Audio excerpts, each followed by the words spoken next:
The banksters' fraud continues now. So I think we should come together and work together, and I think we can. Well, the Fed is completely out of control. It's not under any legal controls that Congress can really enforce. And right now, ultimately, they are more powerful than any emperor has ever been. It's not about Democrat, Republican. People who say it is, that's not true. This is about right or wrong, up or down. Today, I think it was a historic day because we agreed on 4 major areas. Foreign policy, get the soldiers back, stop being imperialistic. Privacy, deal with the repeal of the Patriot Act. And the third is the national debt. You know, deficits are now used for reckless government adventurism. And the fourth issue is the Federal Reserve is now a government within a government. It is totally out of control. Congress doesn't control it. It's funded by the banks. And we either have constitutional government or we don't. Because of this, well, here's the question. Is there anything left for the American people to decide? We're looking at a corporate media who is extremely threatened by what's going on. The protesters on Occupy Wall Street are now entering the 10th day. And what you're seeing is really inchoate rage against the economic issues created by the overweening corporatism of the government, and it threatens all of them. You vote for a Republican to balance a budget, and they're worse than the Democrats. That's what the people are sick and tired of. You vote for the Democrats to end the war, and they expand the war as much as the Republicans. I'll rephrase the question for Ralph. Who is the lesser of two bads right now? The lesser of two bads is not good enough for the American people. We need the best. The crisis is much bigger than what they even are talking about, because they're not talking about the real crisis, and that is the bankruptcy of the whole country and the destruction of the dollar. And when we're going to bring our troops home and change our foreign policy, I mean, this is much bigger than they think it is. A lot of people are pointing fingers. Who do you say is to blame for the situation right now? What do you want to go back to the Federal Reserve Act of 1913? Let's say the United States needs money. Instead of issuing their own United States notes backed by their own credit, they issue treasury bonds. They then sell these bonds to the Federal Reserve, which buys them with money they created out of thin air. The money that the Fed created then goes to the U.S. The U.S. then pays interest on the money that the Fed lent to the Treasury. So to clarify, the Fed creates money from nothing, loans that money to the U.S., and then charges interest on that money. What this means is that there is never and will never be enough money in circulation or in existence to pay back that debt.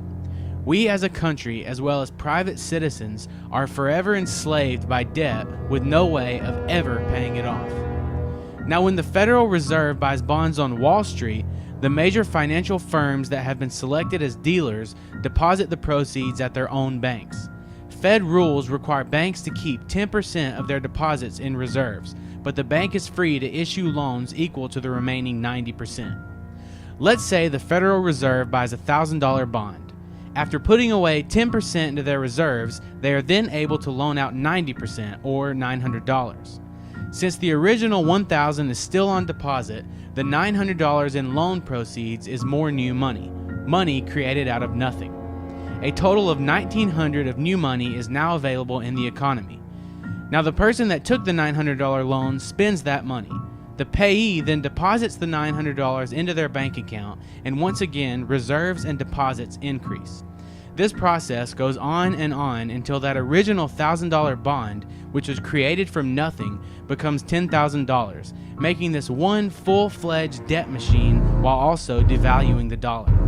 The more money that is out in the economy, the more the value decreases. There's no wonder that since the implementation of the Federal Reserve in 1913, the dollar has lost over 95% of its value. The US dollar will eventually be destroyed due to an overwhelming financial crisis, and a globalist-run monetary authority will come along to save the day. And much like the Fed pretends that its goal is to prevent another Great Depression, the global currency will pledge to prevent another financial crisis, thus putting more power into the hands of a few and enslaving humanity that much more.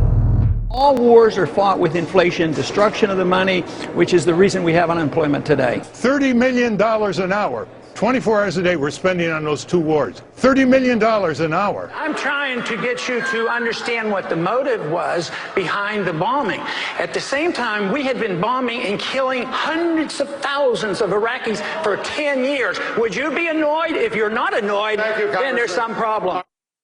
Republican Congressmember Ron Paul of Texas, speaking last night at the Republican presidential debate. Noam Chomsky, your response. I think what he said is completely uncontroversial. We have broken from reality, a psychotic nation, ignorance with a pretense of knowledge replacing wisdom, an epidemic of cronyism, a central bank that deliberately destroys the value of the currency in secrecy, without restraint, without nary a whimper.